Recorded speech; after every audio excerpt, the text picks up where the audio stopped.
explorations and surveys of the surrounding area continue.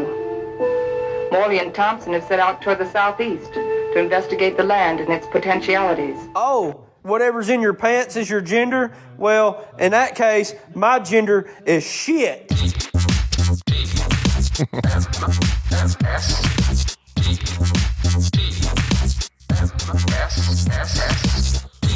The morning stream. It's only the thing on my nose and the hairpiece. Everything else is fine.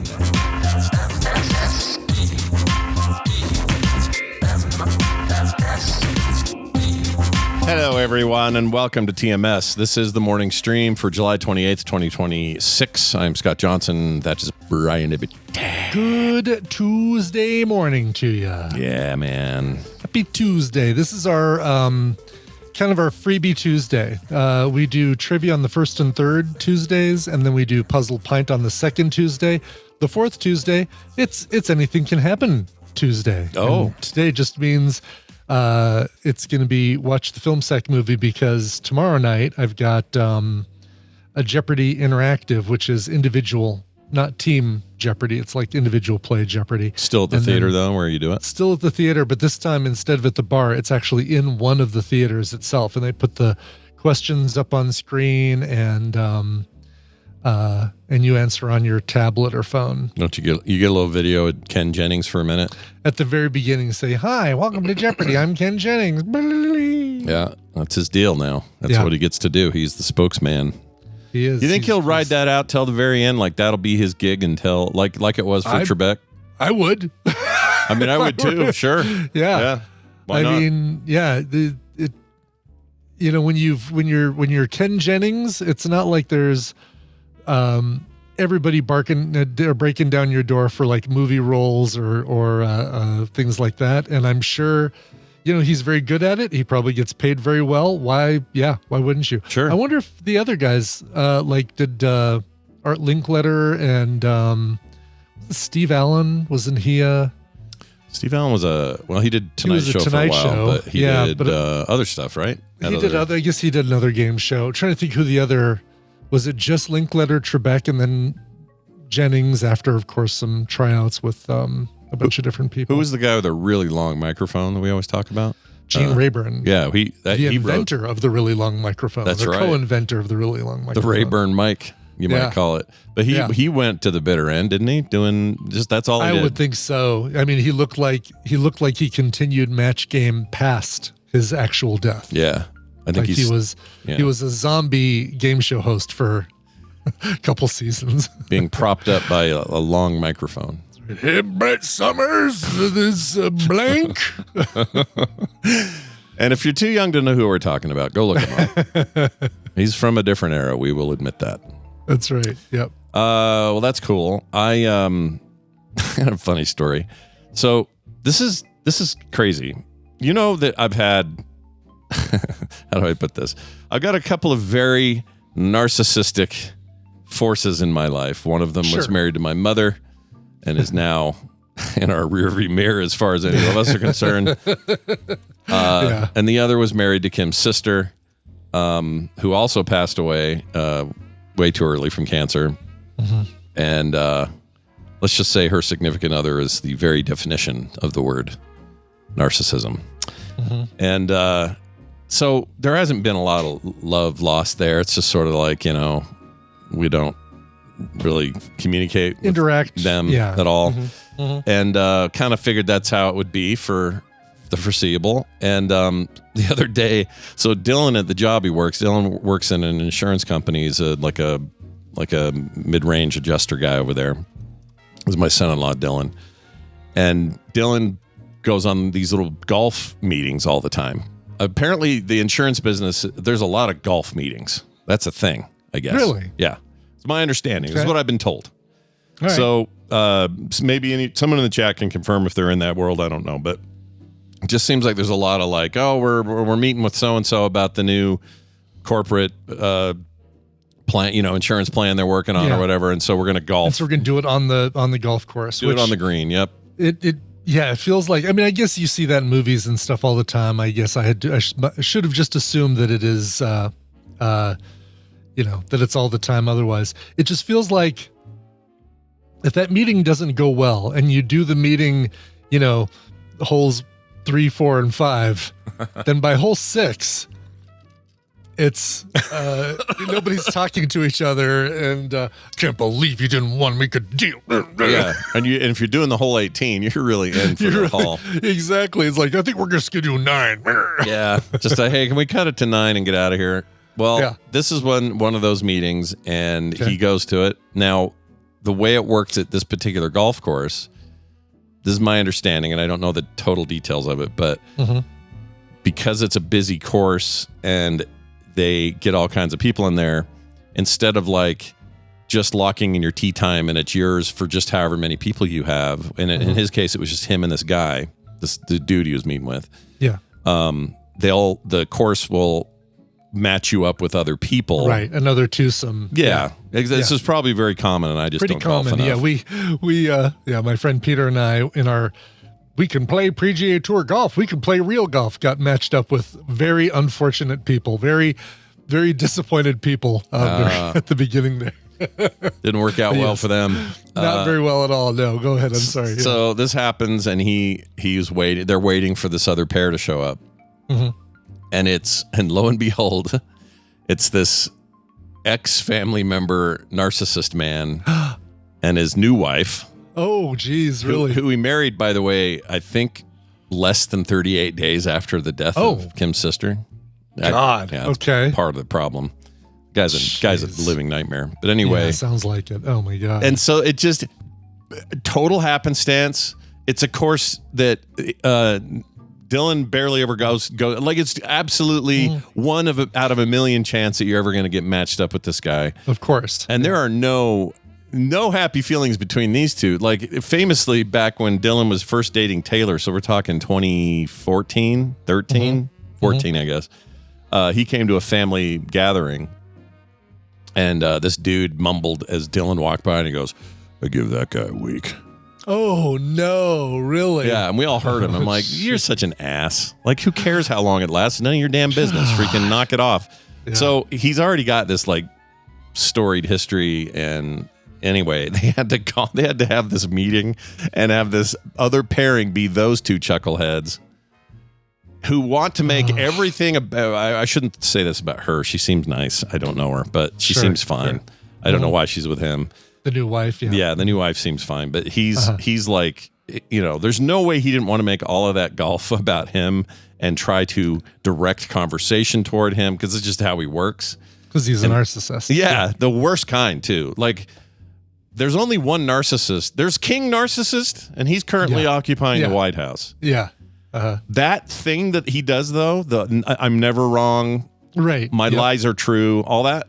Right. That thing where it's that intense. That's this. That's this. Really, that level. Jeez. Yeah. It's like the top, whatever you call. I don't even know how you quantify it or classify it. It's really, really bad. So anyway, bottom line is that must have been, and it was only 9 holes, but it must have been a rough 9 holes. Like a long, that 9 holes must have seemed like 36. I feel like sending Dylan and this other guy who was meeting with like flowers or something. I feel like sending him like chocolate in the mail and just saying, thinking about you. I've been imagining Dylan having to explain to him, like, after they show up and like when they're not, they're off in their own car. Just gotta let you know who this guy is. Yeah. He probably did. I mean, he probably had to warn him. Yeah, because he's that unpredictable in terms of what he might say. Oh, I'll tell you, Tara. Here's a bad experience I had once. And no, I'm not giving names and doxing anybody. All right, everybody. Sure, this is just some stuff that happened with someone you'll never meet, hopefully, unless you go golfing randomly. But and he's supposedly on disability, and so he shouldn't be golfing. But I think I don't know, whatever. It's this whole side thing. Anyway, so one day, so he joined the National Guard. Okay. Some years ago. Oh, I could tell you so many stories about when that happened and why it was the worst thing ever. And it was anyway. He did it right before his 40th birthday because he was trying to beat the limit. Okay. And National Guard is what 3 weekends a year or something, or is that a different thing? That's a good that's question. The reserve. I think that's the reserve. I think that's the reserve. Right? This thing is more like a full-time gig, and you kind of work there. You're there and you do it. Okay. And you do some tour stuff. So he ended up in Afghanistan, not during a wartime, but just like a tour of, going over there. And I think he worked in a kitchen over there, but he pretends like he had crazy war experiences. Okay. He just cooked for people, really. Anyway, you're kind of getting the idea. Got a shell fragment in my eye. Yeah, kind of. There's an eggshell fragment, but. And he left his, Kim's sister with all these young kids trying to raise them on her own. Geez. It was awful. Anyway, so the point is, he comes home from that. And of course, when he comes to the family get together, he has to wear full head to toe fatigues. Like, okay, just look at me, I'm back from the war. And I'm like, no, you're back from the kitchen. Anyway, he comes in like that. And my dog at the time, Jack, was very suspicious of men it didn't know. Okay. But he didn't find with most of the people in the family, like never had an issue with most of the strangers that it would meet for some reason. And he walks in, and maybe it was the fatigues, or maybe it sensed something. Maybe dogs are smarter than us, and they just know when people are butts. Mm-hmm. But he just gets a whiff of him, and then gets on its haunches, and its hair goes up, and it just starts going, rah, rah, rah, rah, rah, like really, like it was in serious defense mode. Yeah. And he goes, first thing out of his mouth, he goes, "What's the matter? What's the matter, boy? You smell Haji blood on me?" Oh, geez. Okay, 2 things about that. Yeah. One, that's racist shit that you're saying. Yep, exactly. Number 2, you didn't fight anybody. Yeah, and he smells marinara sauce on you. Yeah. Do you smell spaghetti sauce from the freaking mess tent on me? Right, yeah. Jeez. Such an ass. Jack had it right, though. That dog knew what was up. Yeah. Anyway, dogs know. Dogs have that sense. Yeah. So just so you know, out there, if you go on a random golf outing and there is a chance that the person you least like in the world might be there. Jeez. Or anything, I guess. Show up at the mall. Have you ever had that? Somebody you don't like, or somebody you've had a big run in with, and then suddenly they're there, and you're like, oh shit. How am I gonna? So the woman that I lived with in college. We didn't have a super clean breakup, mostly on her side, but when I took Tina out to see the band Jellyfish at the Mercury Cafe in Denver here, and we're sitting in the back, and the band comes out and does this thing where like each band member has a bouquet of flowers, and they find someone in the audience and they bring that bouquet of flowers to that woman. Got it. And one of them came and brought one to Tina, and she's like, "Oh, thanks." And it's at that point that I look up and I see the glaring eyes of my ex near the front of the stage, who's turned around to see where these flowers went. And we didn't talk then, but I said, "Oh my God, Tina, look, there's Kim, blah blah blah," and but she did contact me like a week later and say, "Hey, did I see you at the Jellyfish concert? Like, oh, was that you that I was like piercing daggers at? Because I wasn't sure." And this is the one. Wasn't Tina and her were friends before all this or something? No, that was a different that girl. was Okay. Shannon was the one Tina was friends with. Oh, that's right. Yep. That one ended worse. Oh. That one, I won't go into the full story, but when I went to go pick up my Violent Femmes CDs from her, which irony, I was sitting, Tina went up there, I was in the car, I was in the driver's seat, but I was turned with my legs on the outside of the car, but the car door somewhat closed. So, but somewhat open enough to where I could have my legs out on the pavement, my feet out on the pavement, but I was turned and I was talking to Tina sitting in the driver's seat. Yeah.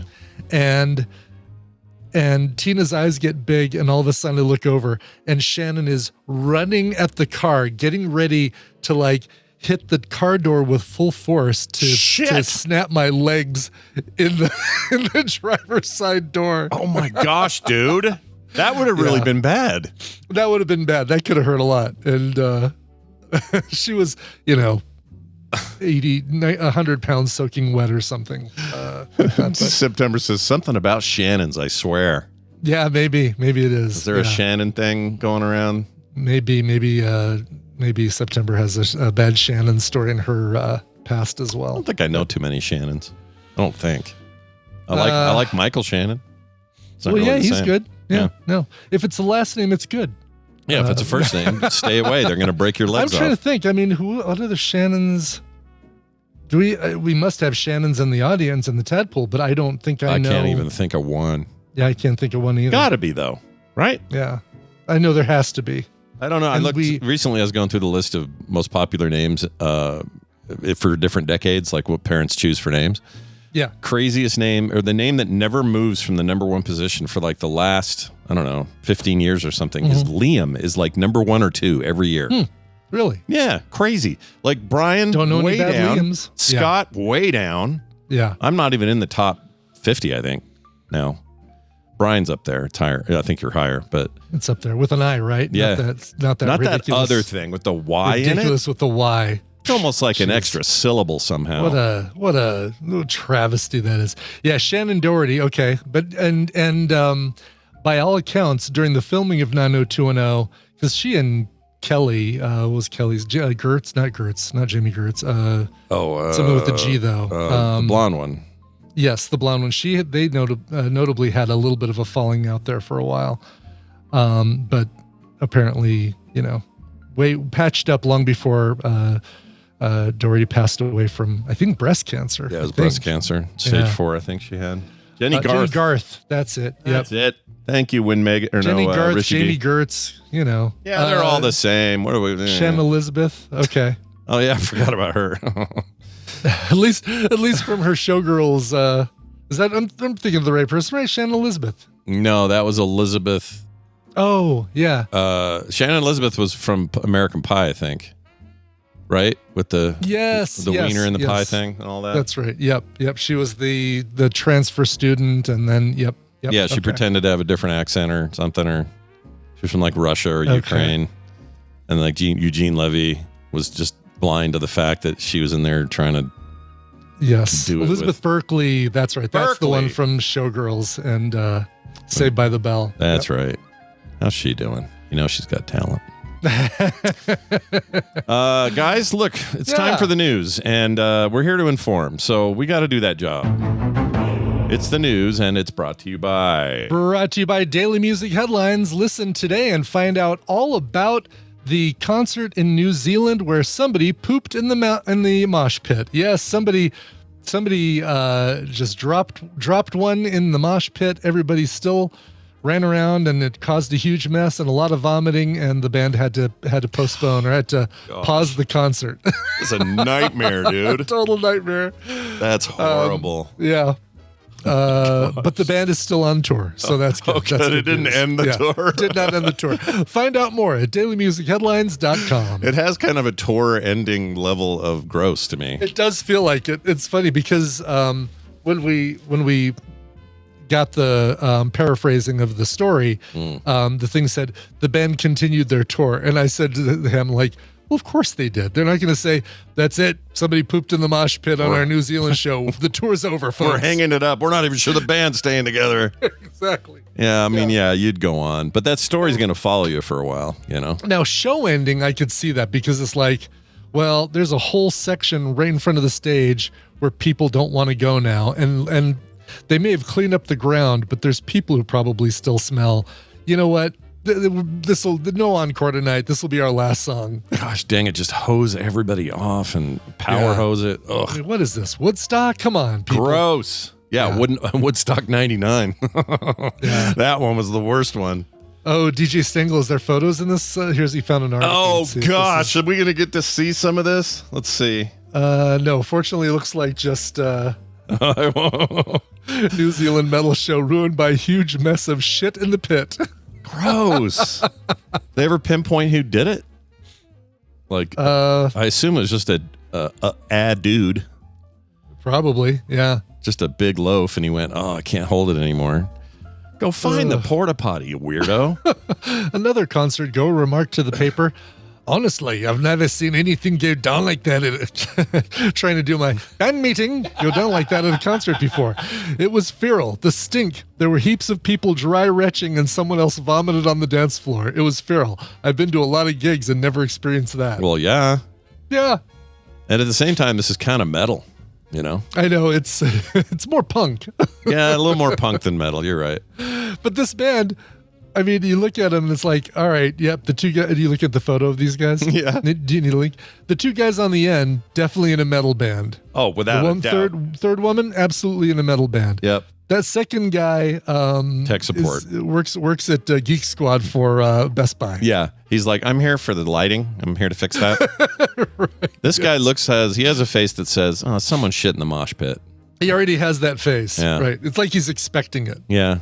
He's like, oi. Oh, no, wait, he's not. Oi. He's not from there. Or is he a metal? Are they from there? I don't know. I don't know if they're a New Zealand metal band. Devil Skin.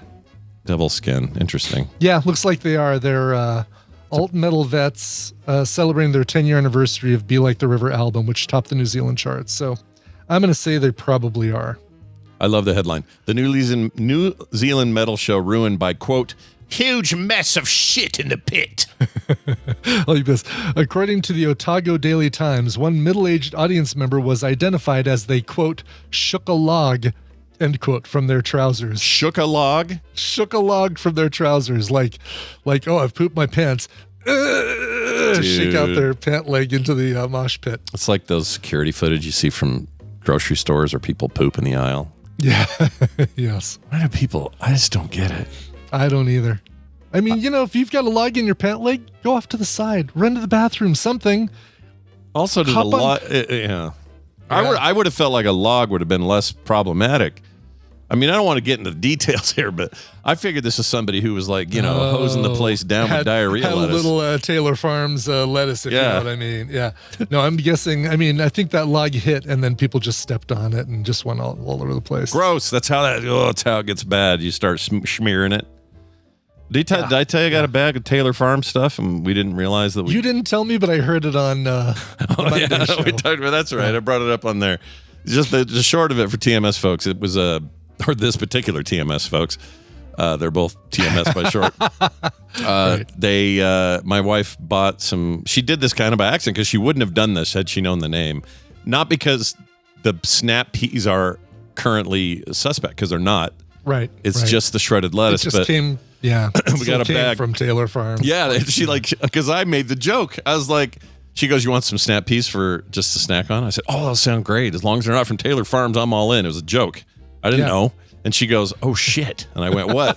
She grabs the bag and it says Taylor Farms snap peas. But we ate them and I feel fine. And maybe it'll take 2 weeks to know, but we'll see.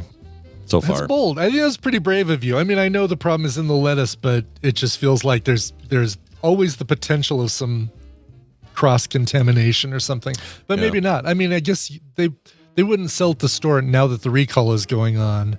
And has been for weeks. Exactly. That's all been going on. And the peas are not, they're not made in the same, or they're not grown in the same place. Yeah. So I think it's pretty safe, but you're still right that it felt brave. Yeah. Yeah. But the fact that Carter ate them and knew it, that's the real test. Because there's no way in hell's kitchen she would ever eat a bag of those if it was lettuce. Yeah, even after a recall, even after assurances it was fine, she'd still avoid that lettuce. But for some reason, she was fine with the snap peas. So. And Cappy GMAX says you should be safe if they're cooked properly. No, these are like fresh out, like snacking. You eat them cold. Yeah, you eat them cold. Exactly. Yeah. In fact, you don't want them cooked. They're snap peas, so they're like the kind that you dip into, like a dip or ranch, something. Like in a crudité. So we washed them like crazy. I can tell you that. Sure. Yeah. There's never been a pea that had more washing than that pea did. Oh, Digital Hype says it isn't just lettuce. Now they're suspecting issues with cilantro and parsley and other lettuce in the North Carolina outbreak. Oh, no. Yeah, watch out. You got your not the cilantro. Oh, no. We're growing our own cilantro, so right now I'm feeling good about that. Oh, that's good. But it was like, I mean, it's kind of a Russian roulette I did with these peas. Mm-hmm. I don't know. How's your cilantro doing in the heat? Ours, bad, everything poorly. We try to grow is, exactly. It's like tomatoes are the only things thriving because they love sun, and we're getting overgrowth on things like cucumbers are growing way too big and too fast, and which makes them bitter and weird. Yeah. That's from this too much heat or sun. And then the other thing was, and the squash is getting, or not squash, the zucchini squash is getting destroyed. Just not happening. So Bummer. yeah, sucks. Lots of tomatoes though. Come to our house for tomatoes. Okay. You're right there. Oh, and potatoes. We had a really good. Oh, good. Potatoes. Yeah. We were shocked by how quick those grew, and Not bothered by heat at all because they're underground. no, they don't care. Or not quite as bothered by heat. I guess heat still makes its way through it, but still. Yeah. Jay, how's the cilantro doing? You know it's got talent. I mean, sure. Here's your story. Snorri. Here's your story number one. Here's your story. Men sue hospital. That means more than one man. Men. Top men have sued the hospital after DNA tests showed they were switched at birth 38 years ago. Wow. These two guys.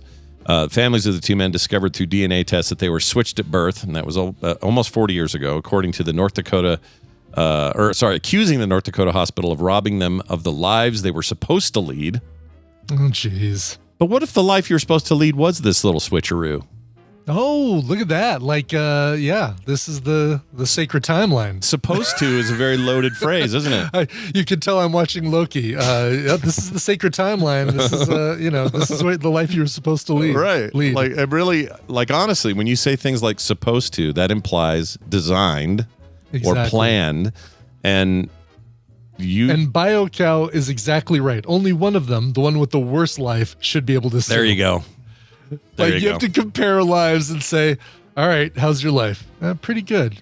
Damn it, mine's pretty good too. Yeah, what if they were both really bad or really good? Right. Either way, what's the swap good for? Nothing. You were bad either way. Right. Or you were good either way. So the way this has to work is... this doesn't make sense, because why would both of them sue if one of them had a great life and the other one got screwed out of it? Right. Yeah, exactly. This is effed. I know. I need to know more about these guys, and like, if did they experience any less love with their families because of this? No, of course not, because their families didn't know. No, they didn't know. Yeah. Or if they experienced less love, again, both sides. It just seems like BioCow, that is the exact logical conclusion. This should be a one guy suit. Whoever had the lesser life. Right, yes. It's really weird. Like, dang it, I was almost born into the Warren Buffett family or something. Does Buffett have kids? I wonder if he has kids. I don't know if he does. Jimmy Buffett. Just one kid, Jimmy. Oh, that'd be amazing. My kid Jimmy, Phoebe, he did Phoebe okay. Buffett. He did okay on his own. He did just fine. I'm not giving him anything. Kyle Bylan discovered his birth family after taking an at-home test to choose randomly during a Christmas gift exchange. Oh, that's funny. Oh, one of those like white elephant. Yeah, fantastic. Oh, what a weird Christmas. That led to his biological aunt on a genealogy platform. That led to his biological aunt on a genealogy platform. So he found through her. This, 23andMe said, oh, here's your aunt who's also in our database. Oh, so then it went from there. Her nephew, Jeremy Morrison, then had a DNA test, and the results were irrefutable, it says, or irrefutable. That's when my mind was just completely blown, he says. We could have never imagined that it was an actual birth switch that occurred. He was convinced as soon as he saw a photo of Bylan's brother and realized he looked very much alike. Well, wait. Yeah. Why would they look alike? So is this where the mistake happened? Is the nurse? He saw that the so Morrison, her nephew, who the second guy who took his DNA test, looked at the first guy's brother and said, "Oh, I look a lot like him." Oh, okay. Yeah. I was thinking, I thought he was saying I look like the other guy who had been switched. And I'm like, well, is that what happened? That's the hospital's like, works. These babies sort of look the same. No one will notice. Let's just swap them. Did you pick that one up on the left side of the table or the right side of the table? So what do you do now? Like, do you, at 38 years old, you sue and try to get money? I don't know. Well, you sue first. Yeah, for sure. Yeah. But do you say, all right, not my real family. I guess I'm going over to to live with them. I mean, you'll live with them, but yeah. I don't know. I guess the suit happens, and then what are Thanksgivings from here forward? You know what I mean? Right. Do you go to their Thanksgiving or the family who raised you Thanksgiving? I mean, I feel like, okay, here's the deal. They're only allowed to sue successfully if they are actually physically not going to see the family that raised them anymore. Because otherwise they're saying, well, I want the money, but I also want this good life that I had with this family that raised me. Right. So here's I'm the judge. I say, all right, I'll allow the suit. Gavel, bam, bam, but only if you promise never to see the family that raised you ever again. You're gonna only spend time on holidays and events with the family you don't know who turns out to be your biological family. You guys agree with that? Well, no. Look, they're gonna take this all the way to the Supreme Court because this is just freaking effed. Everything about this is effed. It's effed. It's totally It's like, I guess sue the hospital. Get the money out of the malpractice and then just go about your lives the way they were. And then maybe you talk to these other people. I don't know. Yeah. I don't know. I think your life is lived. You were born in 88. That's when they were born. I mean, it is. I guess. Yeah. You sue the hospital. It is medical malpractice. I can't argue with that. Yeah. I guess you do that almost on principle. It's like, this shouldn't happen. So we have to, if you never enforce this, then what's to stop it from happening again or whatever the attitude is. Right. I guess I could see that, but I don't know what the relationships look like after that, you know? No, I know. Exactly. I mean, I think what you have to do is you just say one big Thanksgiving with both families. Yeah. Weird. You get. I don't know. I always have to think about what are the family holiday situations. Totally. No, we do that with the Baldwins. We do that with the Culkins. Imagining what Culkins Thanksgiving. Yeah, because at the end of the day, they're just people like us. They all have to get up and pee in the morning, you know. Dr. Calhoun's right. He says, you guys are crazy. The hospital screwed up. The hospital should pay out the nose. Yeah. No, you're right. Agree you're with absolutely that. right. We agree with that.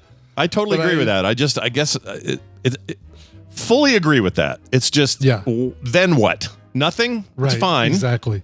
It's fine to do nothing. The hospital's going to say, we're going to institute a plan to make sure this never happens again. We're going to tattoo the babies as soon as they come out with a picture of the family member.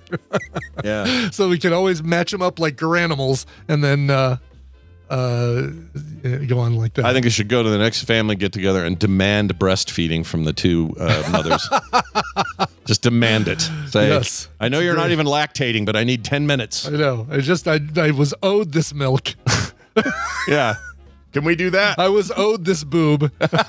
This boob was mine to start with. Oh shit! All right. Well, good news, everybody. We'll move from that to getting a boob to getting things made, and we'll do it here. There's still something wrong, isn't there, Bill? Look who it is. It's our pal Bill Duran, all the way up in the Pacific Northwest, making stuff every day at punishprops.com. Hello, Bill Duran. How's it going? You know, it's possible I was switched at birth. You could have been. My brother. Sure. Yeah. You got a twin brother as far as you know. No, it would still be a twin brother, right? You guys are. Yeah. It's just I whether. might be Rob. Yeah, but you might be Rob. Right. He might be Bill. Oh, my God. I know. What does that mean? You would inherit the kid. What else? You got to swap wives? Oh, shit. I'd have to learn how to be a science teacher. Yeah, and he'd have to. I mean, he's already pretty. He's already pretty good at what I do. He's pretty good at that. But he'd be able to roll right in, kind of look like you. I mean, I can tell you two apart. Just because I've known you long enough. That's how it works with twins, I guess. But yeah, you never know. You're really Rob. Holy shit. Could be. You should sue the hospital. Let us know how it goes. Yeah, all right. But so, Bill, tell me you're working on a Dr. Doom mask. Just tell me. No, sorry. Tell me there's plans. Damn it. Poop. No, someone will be, though. I'm sure those guys at Galactic Armory will make an STL for that. Oh, for sure. What are you working on? What's going on these days? No, we're making stuff from the hottest new video game out there. We're making costumes from Slay the Spire 2. Oh, of course. Yeah. Okay, now that's interesting because it's a card game. Well, that, but also the characters in the first. So, Slay the Spire 1 was notable for being groundbreaking gameplay, but some of the worst stoner art you've ever seen. Character, yeah. Just real bad. Like someone scratched it during detention. Like just terrible, I thought. But fine, whatever. It didn't matter. The game was amazing, and so it kind of worked in a weird way. The next game, they somehow did a thing. I really admire this. They somehow, with 2, took all their success and money and decided not to blow that stuff out and make it way better. Instead, they took what was already kind of stylistically weird and just refined it. And now I think the art in the new one is actually rad. Yeah. And it somehow evokes the old stuff, which I think was kind of terrible, and made it work. So they kind of pulled something off there, which is I assume is why why this is of interest to you. Oh, sure. I've also played about 300 hours of the game since it came out in early access. Yeah. Every time I log into Steam, I see Bill playing that almost every time. Yeah. Oh, me and Britt, the multiplayer is so much fun. Yeah. It's really good. Super fun. They figured out how to make a co-op card battler roguelike. I don't know how they did it, but they did it. Oh, cool. Yeah. Really good. I played the first one. I guess I need to play the second one. It's very good. Yeah. Yeah. So that's our month. So Dragon Con is in a month. Oh my God! It is. Prepare for Atlanta. Yes. Yeah. Last year at this time, I was furiously trying to learn how to build a robot. This year is going to be a little more skills I already have. But I wanted to point out when you have a month to go before the big con, you want to set some goals, right? My goal is this Slay the Spire costume. But the thing is, during that month, you're working on your costume, you watch your old Dragon Con videos, and you get all these great ideas about things you could be working on. Yep. So it takes discipline. You got to focus on the main goals, but write down your stretch goals. And if you have time, if you finish your costume early, which never happens. Yeah, right. Then maybe you get to do some of those stretch goals. So that's kind of the mode I'm in for, because we want fun, goofy little ideas, things we could make or bring to Dragon Con that would be fun. But if I focus on those, I'll never get my costume done. Are you making the big skull mask with the green robe looking That's thing? what Britt's doing, for the silent. Yeah. So she's doing the silent with the skulls. I'm doing the ironclad, which is all armor. Yeah. That's this guy here, everybody on screen. Ironclad, It'll be fun because, like I said, it's stuff we're already really good at. It's going to be a lot of foam smithing. The armor will be all EVA foam, and then fabric and cloth stuff for the armor or for the costume parts. And then a big old foam sword. And who doesn't like a big old foam sword? Nobody doesn't like one. I love them. That's fantastic. So I actually haven't seen very many Slay the Spire cosplayers. The only one I can remember, I've seen a couple people cosplay as the merchant, as the vendor who sells you all the stuff. Oh, yeah. They lay out a little carpet. They'll sit down next to it with all their wares on it.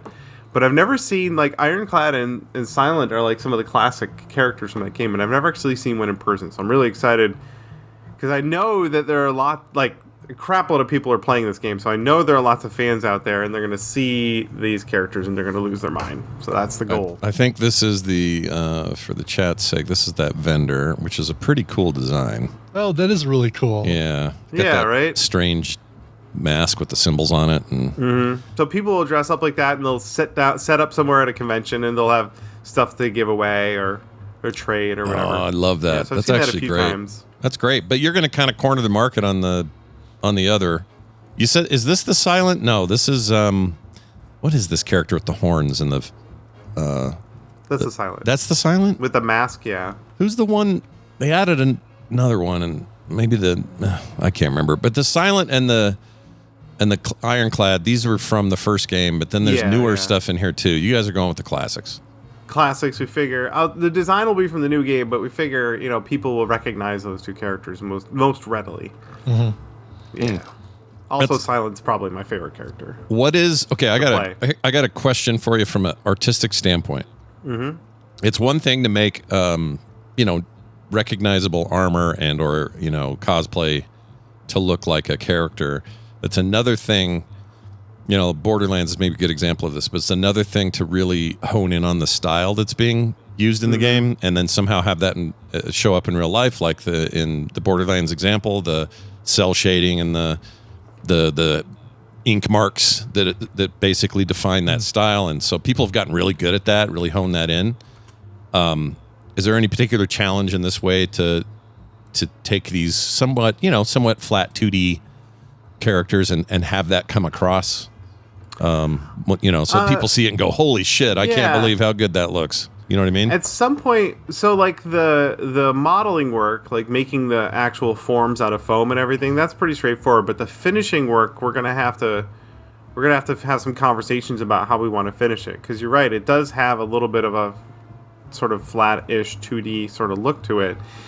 But I might want, for the Ironclad's armor, I might want to paint it to look more like a gold metal, because it'll read a lot more impressive in person when like light hits it. Yeah. But what we'll end up doing probably is some small scale paint tests and see which ones we like best for the finish. I might try one that's all flat colors that looks almost like cell shaded. I might do another little one that's more metallics and see which one I like best. Nice. That's an interesting, or that's probably good advice to people to, you want to test stuff out, make sure you're happy with it. Do small scale tests, especially when you're painting stuff. Paint can misbehave in so many ways. Yeah. Ironclad's got these cool strands of gray hair, silver hair that come out of it. Yeah. That's cool. Look at that. Yep. That's cool. All right. I'm excited for you, dude. Able to grow it. I know. You're not going to be able to grow it fast enough. That might have to be a wig. Yeah. Well, that's great. So this all has to fit in our luggage. So like that giant sword, I'm going to have to figure out how to break that into 2 pieces, right? You have to figure that all out. Yeah, so that's all part of the calculus. Totally. Yeah, there's a whole third part to your stuff. Like when I design stuff for the Etsy store, it's like, all right, how is this going to ship? What do I have to get a brand new box for it, or can I break it down, like do it as 2 parts or whatever? So does this fit in a flat rate box? Because then I can just take those from the post office. I don't have to buy boxes. Right. That's great. So a couple other things for Dragon Con, since we have a month. We at Nerdtacular we had the ribbons. Everyone had cool ribbons.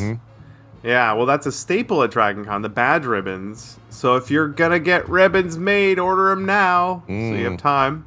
Yeah, I'm saying that to myself. Oh, I see. A little note to self, make sure to order those ribbons. Yeah, because I want to get ribbons that are like themed for my character, like Slay the Spire, Ironclad type ribbons. Sure. And so and I'd hand them out to people who know the character, right? So they would be in on whatever joke I put on the ribbon. I found a really great source for those if you want it. I don't know if Yes, I'll pass that on to you. Awesome. Give them a shot, yeah. And also, I have enough time where I could 3D print something. Again, people at Nerdtacular were doing this, 3D printing little tchotchkes to hand out, and I have time to do that. I thought it'd be really cool. I have a multicolor printer now. It'd be cool to print Slay the Spire cards in full color. If I can pull that off. Sure. This is a stretch goal. One of those stretch goals I told you about. Yeah. That'd be awesome. But would it be something that you would want to even part with? I guess if you make enough of them. Oh yeah, but that's the thing is if I tell that printer to print a dozen at a time. Yeah. And then I'll just pull them off when they're done and tell it to keep printing more. Pretty cool. While I'm furiously painting my foam armor. It's weird to hear you talk about cosplay for a thing that I was just going to wait till I have the game and I've played some of the early access, but I was like, I know I'm going to like it, so I'm just going to wait for 1.0. That's kind of been my attitude. But you just talking about this makes me want to fire that effort up today and play it. My friend, one of my very good friends, Dave, is like that. He loves Slay the Spire 1, but he is the kind, he will not play a game in early access. He is principled. But I would love to play with him right now. Yeah. Curse your principles, Dave. Yeah, do it. Get Dave. Well, get Dave on the phone. if you wanna play a little bit of Slay the Spire at some point, you just give me a holler. And I haven't done the multiplayer, so I would really enjoy just messing with that. Good. Yeah. There's a board game now based on. Yeah. It's technically based on the first game, but it's kind of it came out just recently.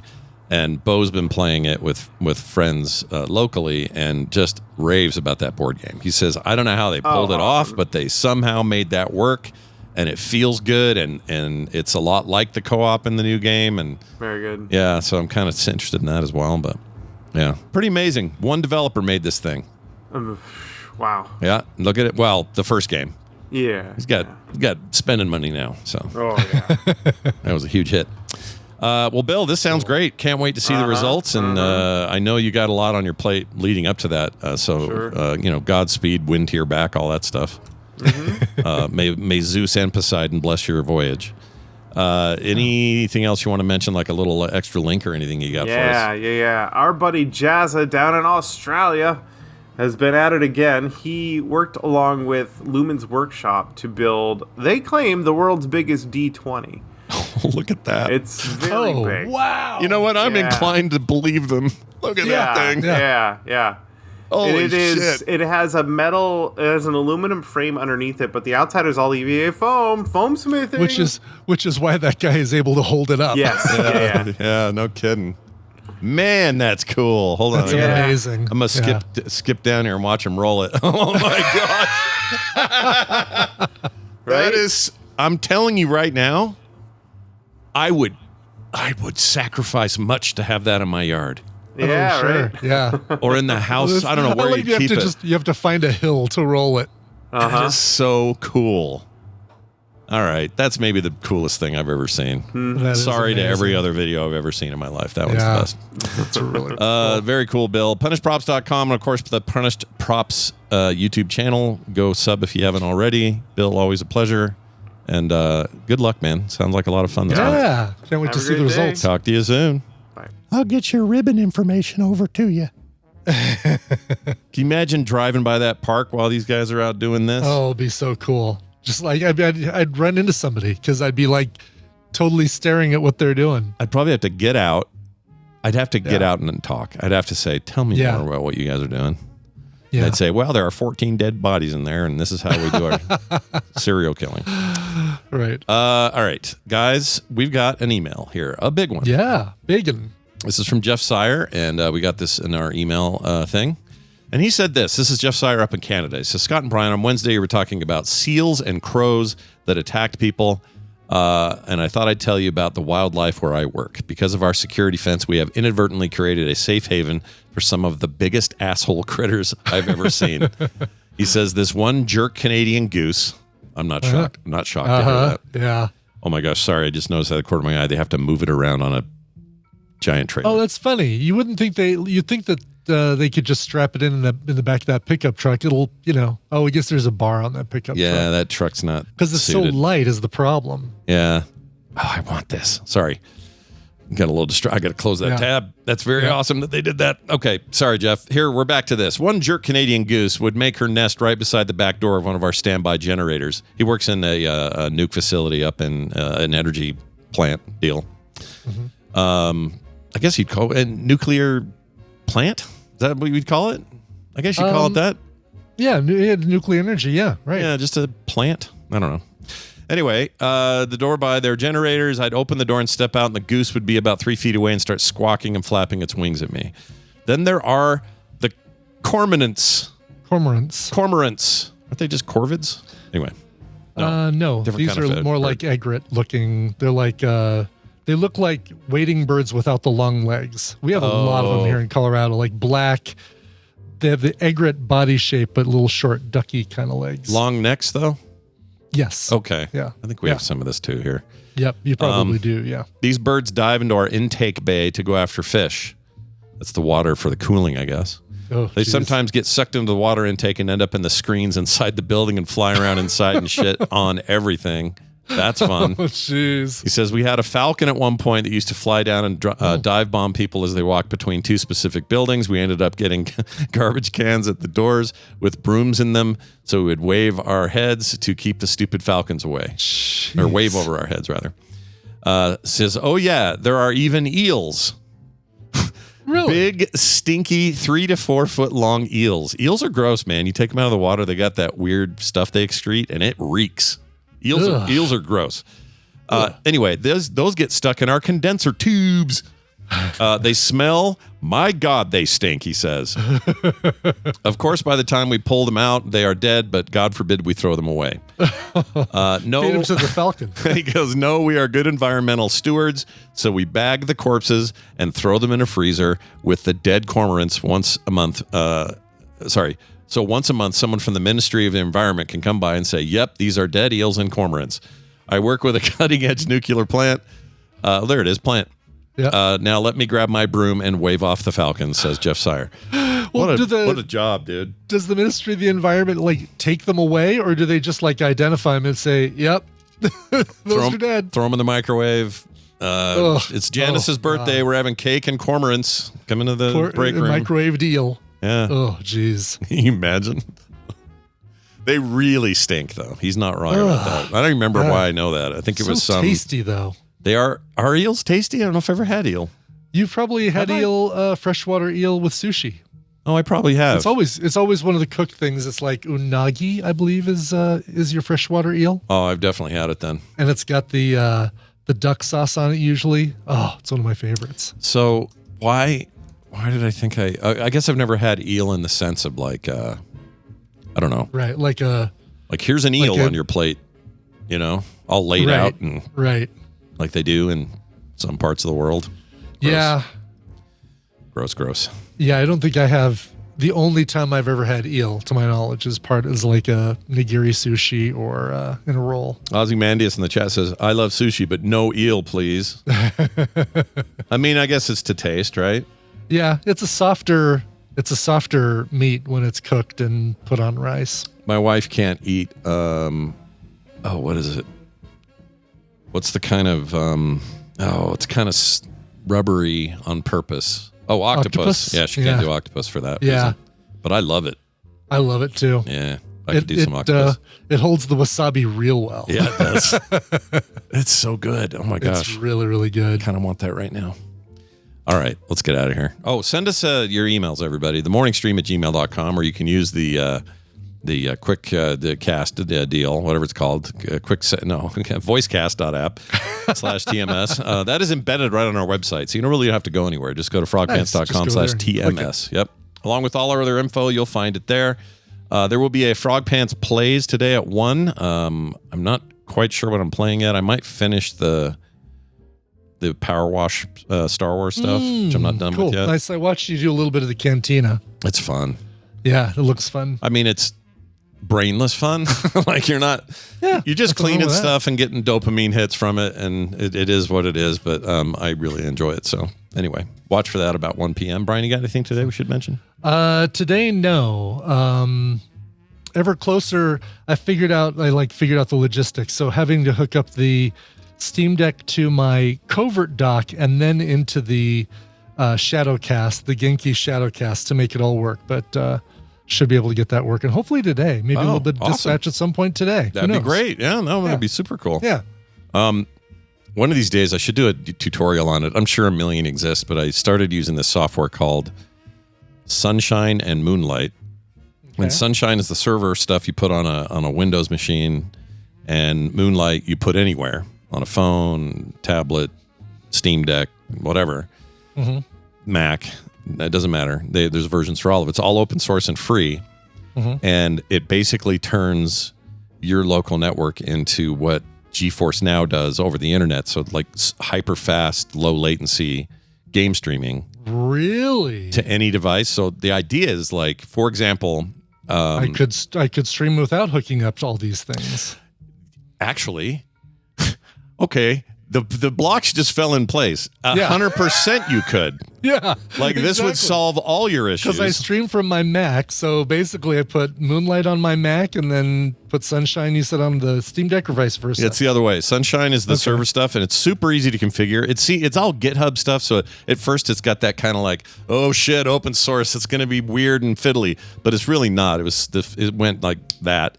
And I'm playing, so I can play something like super demanding, like Crimson Desert or something that won't even run on my Steam Deck if I wanted it to, or if I tried it'd be a slideshow. But I run it just seamlessly with no lag to my Steam Deck, to my Mac, to anything else I want. No controller lag, nothing. It's crazy how good it works. Wow. So it just needs to be on your, they need to be on the same network, and that's really it. The more pipe your network has, the better. But if you've got something with, I don't know what the limit is, but you're fine with what you've got. Yeah. But I don't know. There's probably some other way to channel into it remotely as well. I haven't tried that, but on the local network, I go anywhere my Wi-Fi is on that thing. I'm getting seamless, no compromises visuals on any device. It's great. That's great. Yeah. Oh yeah. No, I'll send you the info because I think this would solve your problem. You'd be over. It'd be done. Totally would solve my problem. Yeah. And you can window it. You can full screen it. You can do whatever. Well, damn. Yeah, works really well. In fact, that's how I've been streaming. I'm not seeing the little Apple icon. I'm seeing. Oh, they definitely Linux. have it. I haven't Do they? installed. Okay. Yeah, Moonlight. So Sunshine, they don't. I don't think, but Moonlight they do. Well, Sunshine would be the. That's the PC side. Oh, okay. Oh, so that would go on. So Sunshine would go. Okay, yeah, I did get confused. Okay. Yeah, Sunshine's a separate goes thing. on the and Steam Deck. Or no, that goes on your PC. That'll go on your PC. So Okay. if you're streaming from the PC. Yeah, which I'm you're streaming from from the. Well, you're streaming from the Mac, but what I mean is you're streaming the game from your PC. Do you see what I'm saying? Right. Or well, I was thinking from my Steam Deck, but I could do it from my PC. Actually, there's really no reason not to do it from my PC. Yeah, because if you did it from, I don't think the Steam Deck will let you do Sunshine on it. No, it doesn't look like it. Sunshine's the PC side. Everything, Okay. Moonlight is like the client, and that's everywhere. Like anything that will run the client. There's an iOS app for Moonlight. Yeah, I see that, which is really cool. Yeah. Stream Marvel Snap. Yeah. Or whatever. It's Yeah. stupid easy. But even like the stream I've been doing of the Star Wars thing in the Power Wash, that's that. I'm playing that through that system. That's I'm not cool. actually on the PC. I'm playing it. And you can't tell. Like it's just literally seamless. Zero lag. That's amazing. It's okay. kind of dumb not to use it. I love it. Cool. Anyway, right. So there's that. So maybe that.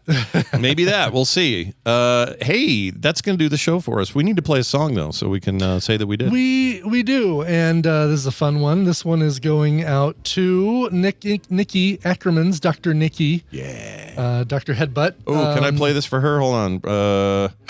Here it is. There you go. There you go. Very good. Yeah. This will make sense to those of you who saw the All-Stars round in Nertacular.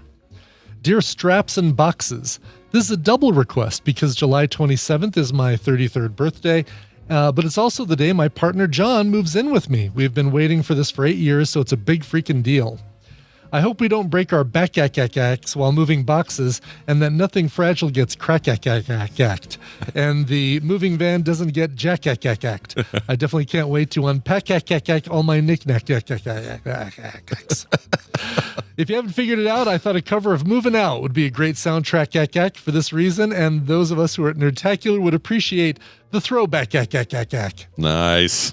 Hack the sack, jack-ack-ack, Dr. Nikki. Wow, she found a lot of those. She didn't even do it with her own name, though, the Ackermans. I know, you'd think Ackerman.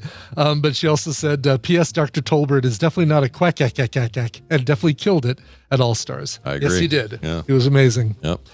All right. A rocking cover of Moving Out by Billy Joel is what she requested. And by golly, I'm happy to play one. This is by Bayside. It is from their covers album from 2012. It's covering the Billy Joel song. You might also know it if you watch Bosom Buddies. Here is Moving Out. One quick note for them, just to give them a little promo. Nikki and Huen Tu Dao, I never say her name right. Her and Huen are making a show, or have started a show called Technical Tea, and it is available now. You can find it at technicaltea.show. And it's fantastic. You want to hear really smart women do a podcast? Really, really good. So check that out. Anyway, cool. Awesome. Let's play this music. Here it is. We'll be back tomorrow. See you guys on Wednesday. Where am I? Goodbye. Thanks for listening. The Frog Pants Network lives at frogpants.com. You ready?